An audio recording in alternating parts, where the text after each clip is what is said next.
Because ultimately, every human being and everything on this planet is interested in well-being, is interested in flourishing. And Dharma is the oldest pursuit, the oldest expression of the pursuit of well-being.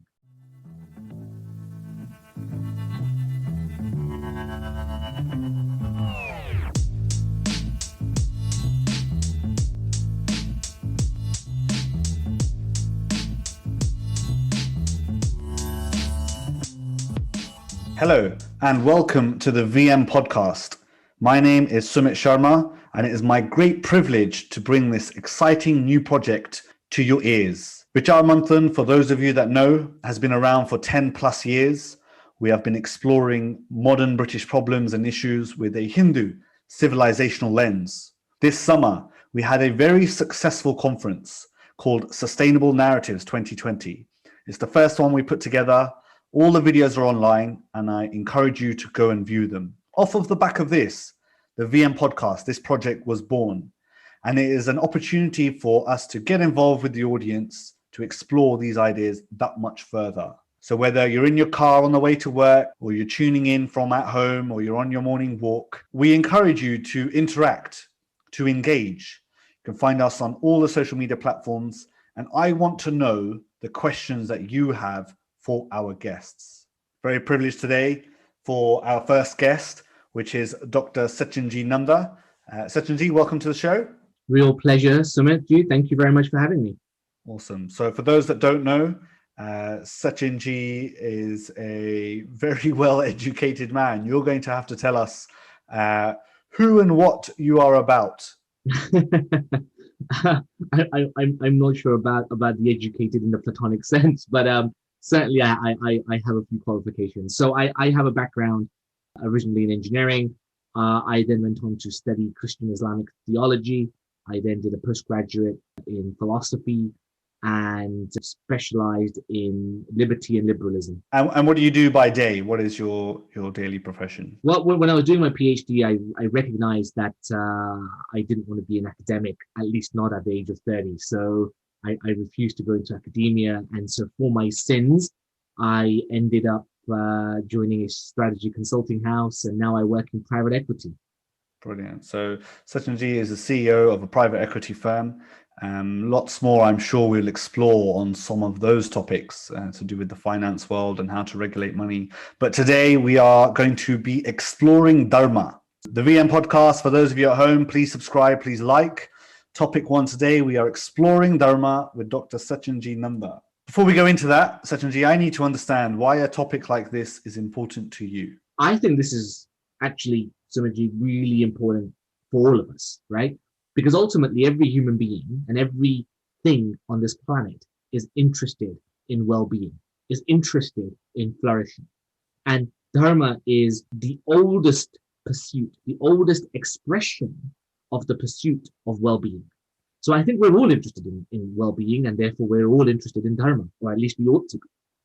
And so this is why I think it's the most important thing in the world. I think that's good enough for our listeners. I'm sure if it's not, we'll get some comments back to say, get that old fogey off. He doesn't know what he's talking about. I joke.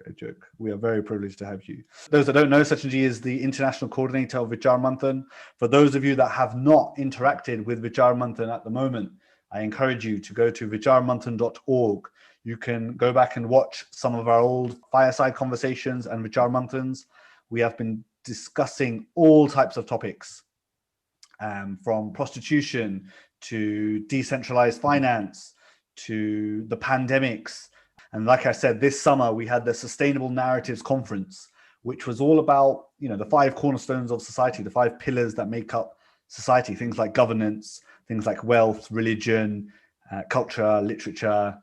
Sachin Ji, let's explore Dharma. So I'm sure this is a topic that has been trialed and tribulated for many a generation. What do you think so specific about today or 2020 that makes Dharma so interesting to talk about? Why should we be exploring Dharma? Yeah, I think I think it's a super question, and I would just say one thing, right? I think at least here in the United Kingdom and maybe just generally throughout the developed world, I think more and more younger people are more conscious of their well-being, whether that's, we talk about now mental health in a way that, 20, 30 years ago, we'd have never had the kind of awareness of mental health that we do today, or our physical well-being, right? The amount of gyms, the kind of industry that gymnasiums have become. That shows you that the health consciousness of the population. The amount of protein shakes and all sorts of well-being products that are out there now. What it does indicate to us is that people are more conscious about their well-being than maybe we've ever been, and that's probably the direct consequence of the fact that we've got it so good. As humanity, we've got it the best we've ever had. It's sometimes difficult to remember that. It's easy these days to complain about what is and what isn't. Anyone listening to this, are you more conscious about your well-being? Do you think as a society we are more conscious about our well-being, whether that's physical, mental, spiritual? There's all types of development to be had. So please do tweet us, get us on Instagram, get us on all the channels. Interested to know, is that really the consensus out there? Dharma, big topic, can be talked about for a very long time, but of course we want to get right into the nitty-gritty of it. There are lots of words that come to mind, and I think this happens with a lot of Indic conversations, is we tend to map it to a Western at least dictionary. So Sachin Ji, what is Dharma if it's not duty or if it's not religion? What is Dharma? And the Dharma is one of those terms that is incredibly nebulous, right? Meaning that can manifest itself in many different forms. And so people sometimes will say, oh yeah, Dharma is religion, or Dharma is duty, or Dharma is, X, Y, Z, or it's law, or something like that. It's a very old term. In fact, it comes from a very old form of Sanskrit. Now, I'm no Sanskrit scholar, but this comes from very, very good Sanskrit scholars who say that, the word Dharma comes from the word ritam, right? Which literally meant that which sustains, right? That which is. So in some sense, we're talking about, truth, the absolute reality. In the Brahma Sutras, Dharma is Satya. Satya meaning absolute truth. Dharma is literally that which sustains us as human beings, but also life on this planet and the entire cosmos. Whatever are the laws that govern life is Dharma. And so why is this so super interesting is because the scientific method is the latest method that humanity has created, which has been fairly successful in deciphering how our world works, at least the physical sciences. And so the more we understand about the world, the way it works, the more we can harness it, right? And so that's things like neurons, protons, physical matter, throwing these things against each other to see how they react, what happens, taking whatever geological rocks and analyzing history. So that's what you mean by the physical sort of elements and laws of correct. Correct, absolutely spot on. Yeah, that's exactly what I mean. And so the scientific method is a methodology which is taking us to understanding the laws that govern the universe, and therefore Dharma. So Dharma is that which sustains, that which upholds the universe, right? Creation. And so the scientific method is simply the latest method that helps us decipher how this world works. And that's important because if I know it, I can harness it.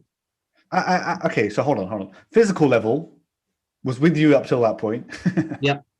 What are we talking about beyond that? What's more than physical? Are we talking about biochemistry, consciousness? Well, correct, right? So the physical laws, gravity, right? Gravitational, nuclear, electromagnetic, these are the kind of core fundamental physical laws that govern our lives, right? Sure. And quantum mechanics. So these are the four things that govern our lives, and we haven't quite figured out how to reconcile them yet. And but then there are things around at a molecular level. I mean, I'm no scientist in that sense. I'm more of a philosopher.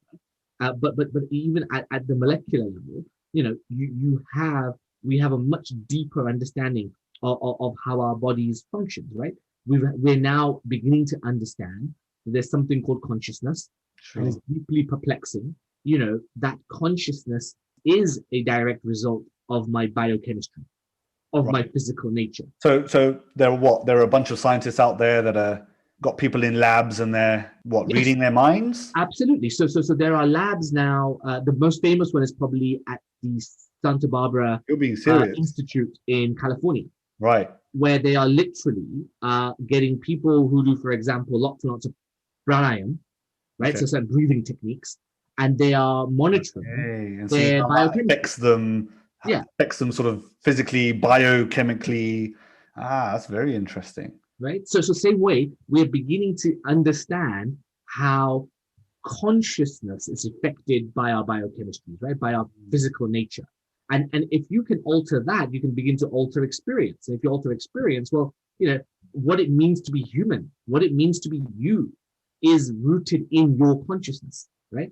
Everything that is happening right now, the words that you're listening to is actually flowing in and flowing out of your consciousness.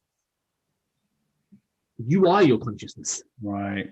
Okay. We're getting quite deep here. So let's make sure the listeners are keeping up with us. If you are, let us know. If you want us to break this down further, we're going to have to record another episode. But I want to pick on that consciousness part there. So, at a physical level, we can measure, we have tools, we have, instruments in which we can analyze and try to understand the core elements of the physical world. We are now discussing that there are, in a mental capacity, consciousness capacity, we have tools and measurements to do so. So things like, and I remember watching a video on this once where if you attach all these diodes to you and they're measuring your brain waves, the electromagnetic frequencies and such, and they ask you to, look at a picture of a tree or a picture of a car, there are certain areas of your brain light up. There's a whole sequence behind that. And if you close your eyes and think about the same tree or car, the same areas of your mind are lighting up. So, we're talking at a deep level, measuring some of those at a molecular level. Even there's that Dr. Emoto, I think, looked at the study of water and the effects at a molecular level of the energy around some of that water. So very, very interesting stuff here. And I think, Suji, the key thing is, I think as a people now, we're beginning to realize that actually, there are certain states of being that human beings can achieve. And we are literally flowing from states of being to states of being. And when we talk about wellness and we talk about mental health these days, we're talking about, living in a particular state, right, of existence, a state of being, where we can experience happiness, so we can experience good health, so on and so forth. And so understanding Dharma is your surest route. And of course, the ancients kind of figured this out, right? That if you can live your life according to these principles, you can harness these principles and you'll be happier for it. Yeah. And if you live in disharmony with these principles, or you fail to harness it, you're going to kind of struggle. Yeah. Okay. So there are some words that I was talking about earlier that roughly, I think Dharma roughly sort of falls onto them as a template. Things like duty, things like religion. So is Dharma duty? It can be, but it's not necessarily. That is just one form of its manifestation. Okay. Could we explore that further? Yeah, for sure. So, for example, right, what is duty, right? Let's just kind of get that out of the way. So duty in the traditional sense is something which I am compelled to do, right? Now, I can be compelled to do something by an external force, right? I.e., my drill sergeant tells me march, so I march and I'm compelled to march. That's my duty to march. Yeah. But another type of duty is that which I'm compelled to do within, right? Something within me compels me to act in X, Y, and Z. That could be my beliefs or whatever it might be. Yeah, I believe that's something like a doctor who is on a day off picnic with family sees someone who needs medical attention. They would probably most likely find it within their duty to go and assist. Correct, and that would be an internal compulsion that they would feel. So fine, so that's duty.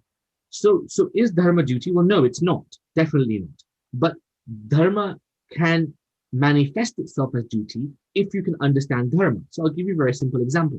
Working backwards, right? I am not a medically trained doctor. I'm one of those fake doctors who did philosophy for far too long. But let's suppose now I have a colleague of mine, is a friend of mine, and he's a medical doctor, and there's me, and both of us are walking down the road, and we see some poor old lady having a heart attack in front of us. She falls over and she capitulates. Now, in that moment, to what extent do I have the duty to help her? And to what extent does my friend who's a medical doctor, let's pretend he's a cardiologist, have the duty to help her? Well, clearly, it goes without saying, it doesn't take a genius to figure out, the difference between me and him, even if our inner compulsions are exactly the same, that we want to help this old lady, is that capability. My colleague, my friend, is far more capable of helping her than I am. So I might be able to turn her over, maybe to comfort her, maybe to hold her hand, right? Maybe to talk to her.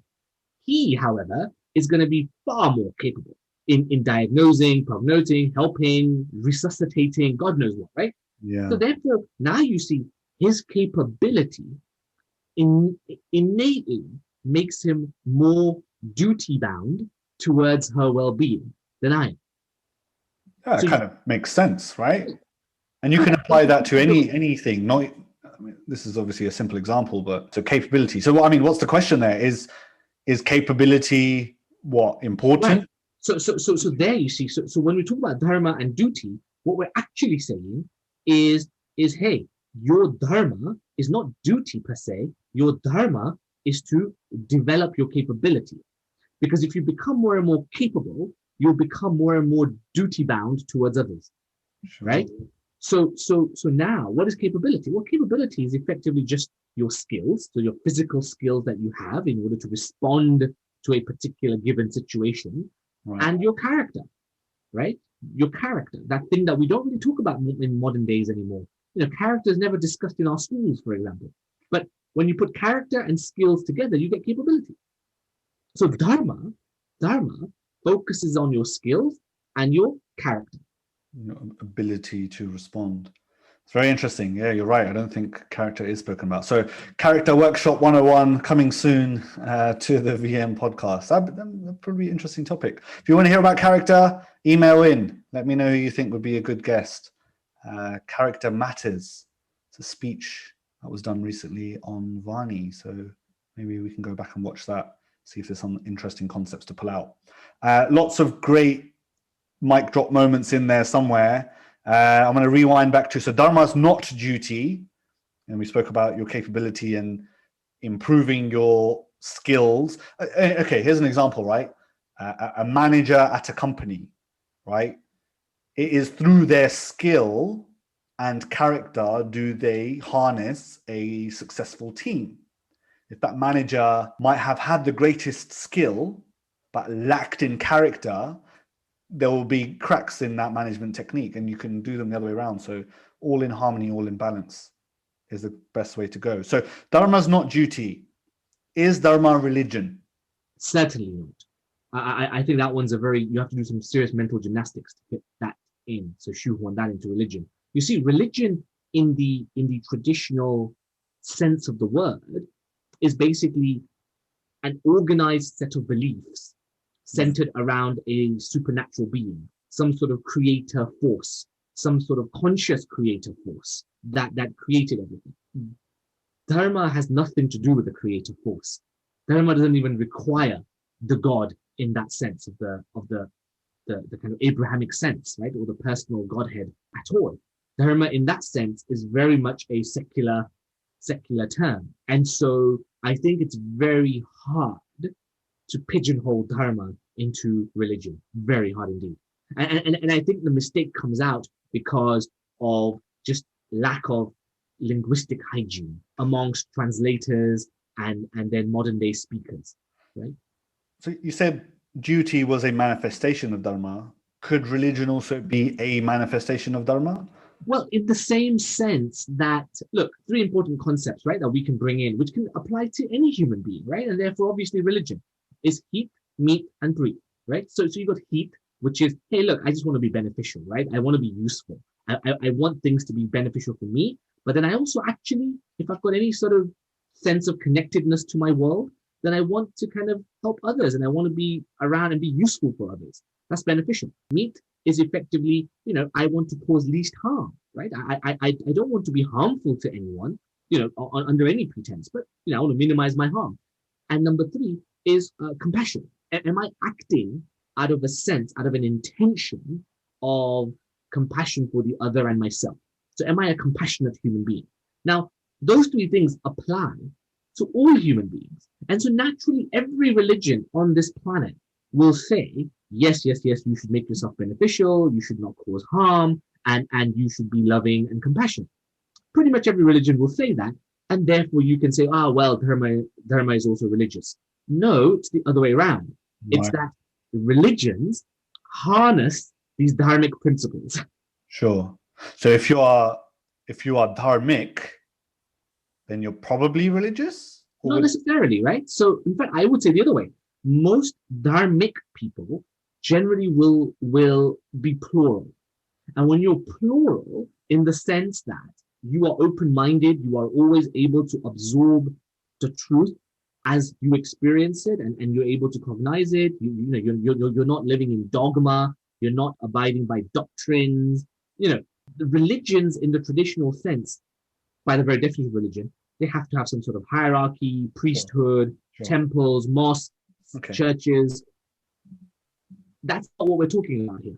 Right. Let's not get lost. But that's not to say that the church cannot harness dharmic values. Yeah. So the Catholic Church might harness dharmic values, but Catholic Church itself is not dharmic. Right. Do you see what I mean? Sure. And so religion, I mean, even the sort of the term God or even Hindu came way after Dharma. Correct. I mean, it's really fascinating, actually, Sachin. You mentioned that, right? I mean, one of the things we've spoken about before is this notion that for most of Hindu literature and Hindu philosophy, God, there is no translatable for God, right? Yeah. We have Bhagawan, but that's an enlightened man. That's a man or woman with bhaga, the qualities of bhaga, and that's enlightenment. We have Ishvara, but that's a personification of the laws of the universe. Yeah. So therefore, again, Dharma personified as Ishvara. So and then we have lots of different words connotating to different deities. So a lot of this, So this, I guess you're right earlier when you said it was poor sort of translational efforts, and that's probably happened over the years. The word I like to use it's poor linguistic hygiene. Linguistic hygiene, hashtag.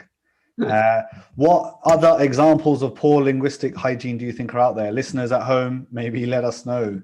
I'm sure there are some, and maybe some of them don't matter too much. I might be stepping on someone's nerves here, but something like chai tea latte. I mean, we jest. There are probably some I know of some listeners who will probably take great offense to something. You're going to get some hate mail from it. Yeah, and I get it. That's fine. I totally get it, and I it's very wrong to an extent, and I'm trying to measure up this barometer of impact here. So chai tea latte at one end. At the other end, though, when is it a problem? When is it really? It becomes a problem, right? It becomes a problem, right? When, for example, you totally misconstrue a concept. So, for example, Brahman literally means reality, the universe, that which is, and then you pigeonhole that into God, and then God comes with the baggage of, remember, if I pray to God, he or she will do me favors. Well, Brahman is a supreme sort of amoral sort of it's just out there. It's a universal thing. Now, by now not practicing linguistic hygiene, you've actually completely muddled up ideas. Yeah. And when your ideas are muddled up, you behave in a very erratic, you're very in your mental sort of state. You become very, very in a state of confusion, paradoxes, and that causes. And also, you're playing or you're running with a playbook, or at least a set of languages that are not designed to. I find all the time there are words in Hindi and Punjabi that just cannot be translated into English. And so, if ever I'm sort of telling colleagues or friends, whatever, what it means, I never say it means this. I'm saying, words like it's trying to describe. It's a whole very wholesome. So, okay, linguistics, that's a whole nother topic. Plenty of other people that can talk on that. There are people trying to correct some of this now. So I know on Instagram, I think it's the American Hindu and maybe British Hindus, a couple of channels. They are now coming up with better terminology. And the National Hindu Student Forum, they were having Sanskrit word of the day. So there are, and I'm very pleased to say, now in society, we're trying to rectify and correct a lot of that poor linguistic hygiene. So yeah, we should be a part of that too. So okay, that was a very large pigeonhole we went down on religion there. So I understand Dharma is not religion, but parts of it can encompass. Is Dharma moral code or ethics? Again, absolutely. It can manifest as a moral code, but Dharma itself is not about moral codes. So it can manifest as such. So give you a simple example again, right? If we go back to capability, when we talk about morality, whether we implicitly or explicitly recognize it, we're usually talking about some set of responsibility. For example, Sachin, you are being immoral by walking past that old lady who just had a stroke in front of you. You did the wrong thing, basically, is what you would say, or what any reasonable human being would say to Sachin if he walked past this old lady while she's having a stroke. That's it. Why? Because they would say, well, hey, you had a responsibility towards her well-being, man, and you just walked right by her. That's not right. Yeah. Okay, so what does this mean? What does it tell us? It tells us something about the order of the world. It tells us that responsibility matters. But what is responsibility? Responsibility, as old Krishnamurti would have said, is one's ability to respond. So if I have the ability to respond, it's my responsibility. Nobody has to tell me. And therefore, what is morality? What is a moral code? Moral code is not for somebody else to tell me. It's not something that's top down. Some priest or some book, some holy book tells me this is right, this is wrong. No. What tells me is, do I have the ability to respond to the situation? And if I have that, it's my responsibility. And if I fail to fulfill my responsibility, knowing that I have the ability, then I've been immoral. Wow. Now, therefore, Dharma comes back to ability and capability. Yeah, sure. And I think the great thing about a lot of this is these are not laws, but guidance for the person speaking spirituality or the person trying to perfect a craft. You can apply this to all elements of life. So the footballer on the pitch, the sportsman, it is in their dharma to become a better footballer, right? Attend more training, watch more videos, whatever entails in your journey, in your story. So to be a better version of yourself is what? A dharmic concept, attitude? Correct. Absolutely. It is one of those, I suppose, dharmic forces to better oneself, right? So the pursuit of your life from a dharmic position is to become the available best. So how is that not just self-improvement, personal development? Well, it is. Absolutely it is. It is self-development and it is personal improvement. However, with the caveat that you have a holistic understanding that along with my self-development comes capability, comes character, comes responsibility, comes my moral duties, and therefore my contribution to the wider well-being of others. Right. So that footballer, as well as acquiring the new skills, should use them on the pitch and help others become better. The footballer's swadharma, that's what we call it. The footballer's swadharma is to be the best footballer he or she can be. Right? Now, therefore, automatically, it doesn't take a rocket scientist to figure out, there are certain things that becomes their dharma, their diet, their physical well-being, their mental well-being, their character, their ability to withstand pain, their ability to keep cool under pressure. All these things manifest and they have to cultivate these things, right? These are not natural. You have to cultivate them. So therefore, as their capability improves, their responsibility to perform on that football pitch also increases. And therefore, they'll cause great Ananda to their fans. They will produce some great magic on the football pitch. But it goes more than that. There'll be a time where their capability will inevitably, as they get older, will diminish. But then, then you have a new set of responsibilities to coach and whatever else is involved. Exactly that. And so your dharma changes as you grow. Yes, 100%. It's a fluid concept, isn't it? It is. And this is why I think dharma is so beautifully nebulous and nuanced, that you cannot create a doctrine out of dharma. You cannot create dogma out of dharma. There's no rule. Yeah. Okay. Yeah. Right. It is about the idea, the classical Greek and the Hindu idea of Ananda and eudaimonia. Right. So if anybody wants to understand, so any sort of Western scholars or Western philosophers out there, so students of philosophy out there, think about what eudaimonia is, what Plato and Aristotle classed as eudaimonia. That there is going to get you you're now in the gravitational pull of dharma, right? And if you are a student of Hindu philosophy or whatever, then actually look at the word Ananda. That is where dharma takes you ultimately.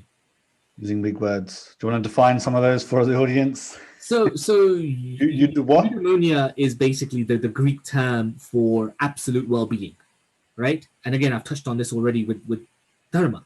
And Ananda is that mental, psychological state of bliss, where you are in a state of sthit prajna, i.e. total and utter equanimity. So where you're kind of always able to ride out the waves of life, right? The good stuff and the bad stuff. You can just ride it out.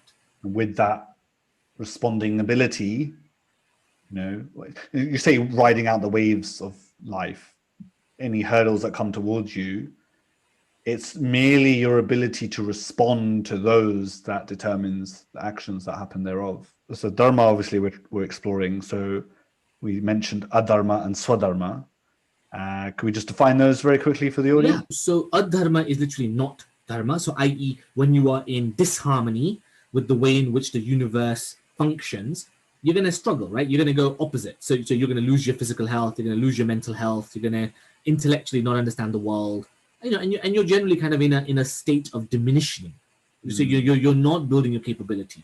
You're somehow diminishing yourself, right? So that's adharma. Swadharma is that given the particular socio-economic condition I am born in, given the fact that I am randomly, serendipitously born in the United Kingdom to a particular set of parents in a particular set of economic situation, I've inherited a certain, what we call samsara, right? Now, my swadharma is knowing what to do in that situation. And the best way to know your swadharma is to know your capability. Okay. That's better and better. Attend more book clubs. And watch more VMs. We went through how someone can, take steps towards dharma. And you gave us an outline there of Heet, Meet, and Preet. So Heet, that which is beneficial to all. Meet, which nullifies harm or conflict. And Preet, which is done in a loving and compassionate manner. Let's try and apply those three to maybe that footballer, perhaps. Yeah. So what is it about a footballer that can do Heet? Like, I don't get that. So, for example, Heet is the maximum benefit, right? So, for example, if I, as a footballer, am single-minded about building my capability, skills, and character, right, in order to become a better footballer, then you can obviously see that I am going to perform better on that pitch. Yeah. Right. If I'm performing better on that pitch, I also benefit my other 10 colleagues who are playing on my team. Sure. Yeah. I benefit the entire club. I benefit the thousands of fans who are watching and paying good money to watch me play. So I'm entertaining them. Because one of my swadharma is that of an entertainer. A footballer is an entertainer. Sure. Right. So I want to maximize entertainment. Right. Okay. I think that helps us understand Meet as well, so nullifies harm. So if that footballer was getting better and better, but at the detriment of their team players, then he or she wouldn't be matching Meet. You'd want to make sure that whatever your intentions, actions manifest, that they are not causing harm or conflict, or if they are, then at least they are minimized. Correct. Right? Because we can't go about, it's not a utopia. You can't go about in the world and you will always tread on someone's toes.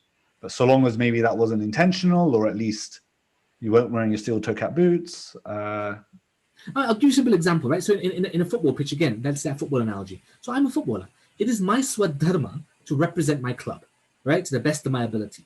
Now, therefore, there is going to be a winner and a loser ultimately in a competitive game of football, right? Now, therefore, I am going to cause some harm to the opposition team because they're going to feel sad, they're going to feel defeated, as a etc. etc. Now, but you see, that is the part parcel of the situation in which I have put myself. As a footballer, I can't then turn around and say, oh, well, I must make sure everybody wins. That doesn't make sense. It's an incoherent state of affairs there. As a footballer, you're there to win, therefore somebody's there who's going to lose. Yeah. So therefore, you minimize that harm. So now, that footballer, he or she wins, so she wins the game, and then she goes to the opposition players and spits on them and says, you are nothing, you are worthless. Yeah, okay. That is not in the spirit of Dharma. Right? Obvious. So many sort of characteristics and attributes can map themselves back to Dharma. So in that example there, being more sportsmanlike, right? Civil code almost. I suppose it's guidance on just how to be a good person. So Sumiji, just have a think about this, right, for a minute. Imagine a dharmic football league, right? In a dharmic football league, you would have 22 players playing competitive football as we see, except you would have minimal, if zero, use of referees. Because everybody would have the capability, right, and would know their responsibility and their duties, and they would say, look, yeah, that was offside. Yeah, look, you know what, I fouled him. Sorry, I tripped. Or trust in correct everyone else. So if you didn't see it, then if he says it was a foul, it was a foul. It's a foul, correct. Imagine that world. Wow. So, I mean, that's quite utopic then. It can be, right? But that's the aspiration. It doesn't mean every human being has the capability to get there. Sure. Right? We all have different capabilities. We're not all the same. Yeah. Right? We're all born with a different biochemistry, different genetics. So we all have different capabilities. So yeah, that's utopian, but that's the aspiration. Right? So just picking up on that then, we're all different, we're all unique, etc. So Dharma's not, it's universal, but it's not totalitarian. It's not like a blanket rule, per se. Correct. It's individual to each and everyone's scenarios, circumstances, situations. So there is one dharma, which is the universal case. However, every single human being, every single life on this planet has a swadharma. How that dharma manifests through you, through your circumstance. I suppose a good way of looking at things like this are, humans are the most complex of creatures. We think. Yeah. If you look at, a dog, a household dog, are they just naturally following their dharma? Eat, sleep, poo, have a bit of a play. I suppose so, in some extent, to some extent, yes. And what's happened is, of course, we as human beings, as primates, we have developed the capability, for right or wrong, I don't know, but we've developed the capability to now change the very nature of these animals. So over hundreds of years, if not thousands of years, we've changed the nature of dogs. I mean, they do come from wolves, remember? Yeah. I mean, so yeah, you still get working dogs, right? Right. So we also have the power to now change the very nature of what it means to be a dog. Wow. So that's, has that happened to humans? Have we done that to ourselves? I think we're doing it right now, aren't we? I think the way in which technology is kind of exponentially developing, I think what it means to be human in somewhat is now being re-engineered. We are changing ourselves. I mean, that's probably always happened. Wow, great thoughts. Just a topic on that dog. Keeping a dog is not vegan, is what someone said to me recently. Raise some eyebrows. Listeners at home, answer the question for me. Keeping a dog, is that vegan or not? And maybe we'll have a special guest to come on and talk about that. You know who you are if you're listening. Right, not totalitarian, being the best you. What about I mean, okay, so let's go back to the footballer analogy. If that footballer attends all the extra training, does everything they can possibly do within their capacity and beyond to be the best footballer they can, but don't get the results, what do they do? How do they, I mean, they did the right thing. Yeah. And there you see, you have to have that. So they deployed all their skills in that football match, and they lost 3-0. They got hammered, right? And they were outplayed, okay, by a superior opposition. But then there's something called character. Character has to kick in and go, well, you know what? Hands off. You can be humble. You can be right. a what's the term? You can be a good loser. You don't have to be a bad loser, right? But I think what I was trying to get at was not being attached to the outcome. Yeah, correct. So I was just coming to that, right? So the idea of dharma, therefore, is that if the purpose of life is ultimately to enhance your being, yeah, then the results of your actions matter the least. In the sense that so long as you worked out of heat, meet, and breathe, i.e., a sense of compassion, maximum benefit, and least harm, then actually there's only so much you can control as a human being that happens, right? I can only have the right intention and I can make the right efforts. But ultimately, the results that manifest, so many other forces are acting on that result that are out of my control. That's the serendipity of life. That's the kind of volatility of life, right? And we all enjoy that sometimes when it works in our favor. Yeah. And sometimes it demoralizes us when it works against our favor. Yeah, so peaks and troughs. Can't have a sunshine without a little rain. And you know, in Dharma, we call it Papam and punya. Right. Right. So, for example, these are mental states. These are not physical things. These are mental states. So when you are in a state of Dharma, you will experience punya.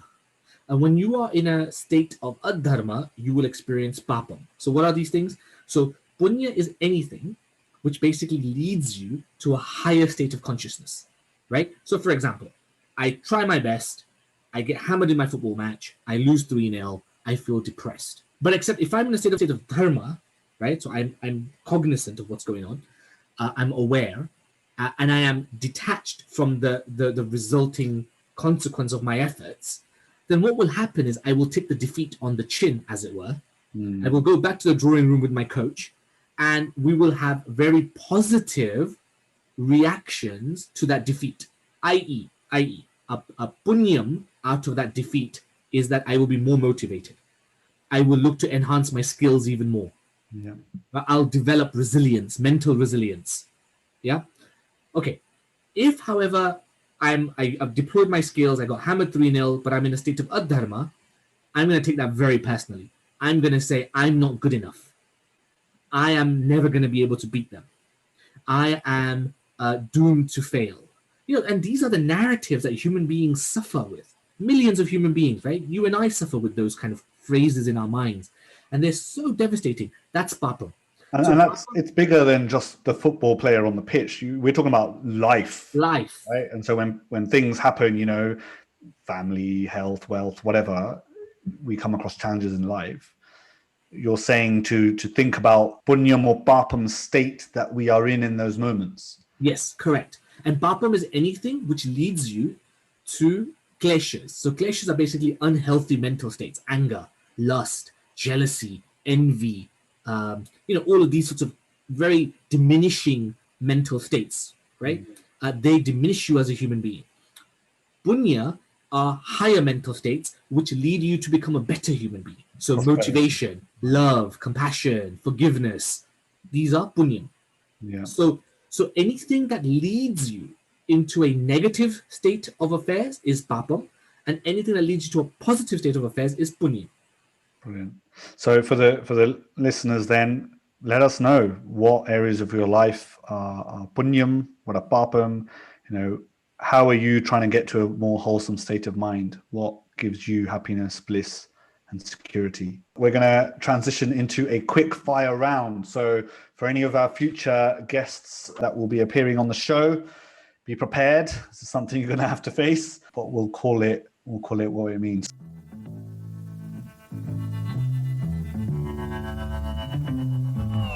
Sachin Ji, if you were stranded on a desert island, what 3 items or objects would you take with you, and why? I would take probably a book called Tao Te Ching with me, Okay. written by Lao Tzu. I would take a trusty Swiss Army knife, and I would take, I suppose, Come on, taking too long. I don't know. I don't know what the third thing would be really on that island. I'm trying to think if I went on a deserted island. You're allowed to take 3 things. You can only think of 2. One's a book. The other's a knife. You'll have to cut the book to light the fire. That's some Papam right there. Okay, not to worry. We'll not send you on a strand. You should be used to this. Stranded all the time. But anyway, I was going to ask then, what would your favorite book be? So here's a second opportunity to bring up a book if you like. Oh, one of my favorite books. And why? It's important to understand why. Yeah, no, I think it's probably the Gata Upanishad. I think it's a super small rendition, a conversation between a teenage boy and death, and basically how death and this boy have a conversation, ironically, about life. And I think that just is one of my favorite books from a very old set of works from the Upanishad, which is probably around 6th century BC. So very old. And if I may be a bit cheeky, I would also recommend, and I would certainly recommend everybody's Eric Fromm's work called The Sane Society. Again, one of my favorite works, where he talks about what is sanity, what does sanity mean? When talk about mental health these days, he wrote about it in the 1950s, and he talks extensively about what I've labeled as Papam and punya. Brilliant. So for everyone listening at home, we will put a link to these books and articles in the description below. Let us know if you buy, comment, subscribe, whatever you end up doing with some of those contents. Okay, Sachin Ji, what does sustainability mean to you? Dharma. Sustainability is Dharma. And I think Dharma would inform our environmental movement around the world, regardless of where you're from, regardless of what issue you're fighting. I think if environmental movements understood Dharma, the movement itself would become more sustainable. Brilliant. Okay. What goes into your perfect breakfast smoothie? Oh, what goes into my perfect breakfast smoothie? Some oats. Okay. Some soy milk. Some vegan chocolate spread. Some nuts. Some berries. Particularly raspberries. Some blackberries. All blended in. Done. Nice. That's the Sachin Ji smoothie. All right, we'll have to put a copy of that recipe online. Okay, last one, unless I can think of any others. Oh no, let's do one in between. Your favorite quote? Oh, that's a good one. The favorite quote would be a Chinese proverb, which says, "When small men cast long shadows, it is the end of the civilization." Small men cast long. Wow, deep. Very nice, like that. Okay, last one. And this is something we're going to get all of our guests to do when they appear on the show, is I want you to make a commitment, something that in your life that would make you more sustainable. Is there something that you can do from today onwards that will create some more sustainability in your life, a more Dharmic attitude, something you can commit to, and we will hold you to it? No, I think it's super. And I think, this is the kind of purpose of self-reflection, right? So for all of my interests in philosophical inquiry, the one thing that I don't really practice anywhere near as much as I probably should is breathing techniques and yoga. And I've always said to myself, as I get older, I'm sure my temperament will become such that I will learn to breathe better and practice yoga. So maybe for me to become more sustainable, I really do need to kind of look after my body a little bit more by making it more supple. So yoga and breathing, I think, is the 2 things that I would adopt. Brilliant. And so coming on to the VM podcast, obviously we are very privileged to have you also. So this is something that now you need to commit to. So you heard it here first on the VM podcast. Dr. Sachin Nandha commits to being more sustainable by practicing pranayama and some yoga a bit more regularly. So if you see him out and about, maybe online, give him a poke, ask him how that's going, because of course it is for the betterment of society, and he'll do it in a Heet, Meet and Preet fashion. All right, that ends the quick fire round. I'm sure you're glad that's over.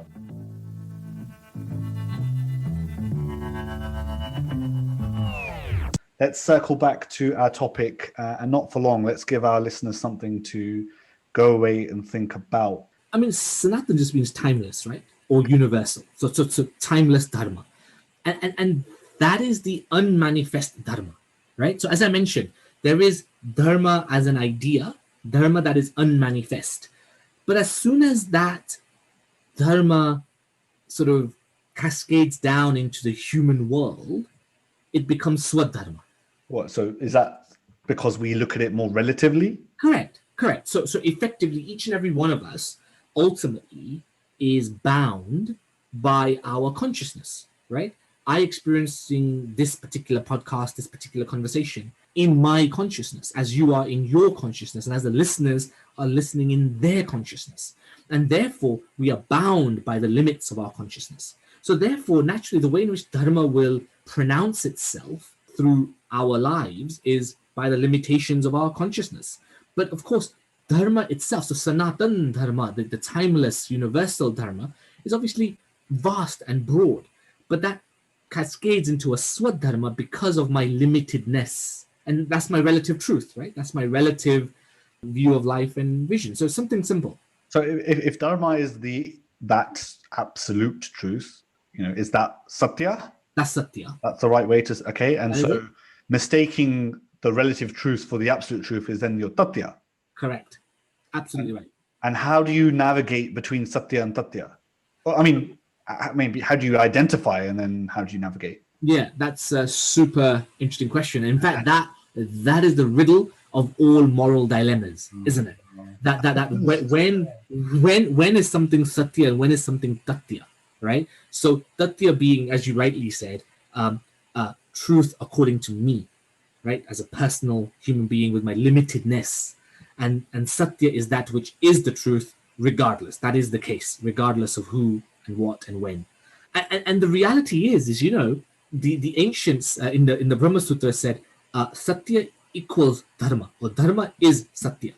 Now, therefore, one could say that that you are closer and closer to the truth. There's a wonderful Taoist saying, and it goes something like this: the fiercest guardians of truth, so absolute truth, the fiercest guardians of absolute truth are confusion and paradox. Okay. And that's why in Taoist temples, you will often see at the gates two big warriors, very ugly looking, menacing warriors at the gates. One on the left is usually confusion, and on the right is usually paradox. And so you have to go through the gates of confusion and paradox to achieve Satya. And so Tatya is that state where you have confusion and paradox. But when you have confusion and paradox, you should not give in. You should relent. You should keep going. You should pursue it through to the end. So one way to know that you're heading towards Satya is if you physically, you as an individual, are flourishing. Are you in a better mental health? Are you in better physical health? Are you in a more state of Ananda and bliss than you were 6 months ago? If that's yes, then whatever you've been doing in those 6 months is taking you closer to the truth, to Satya. If, however, in the last 6 months you're feeling more and more and more diminished, then change your life because you're straying from Satya and you're in Tatya.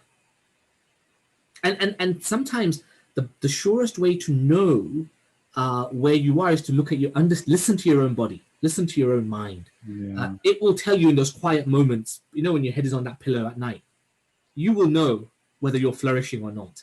And if you're flourishing, good, well done. You keep going. And if you're not, do something, change something, because you're diminishing.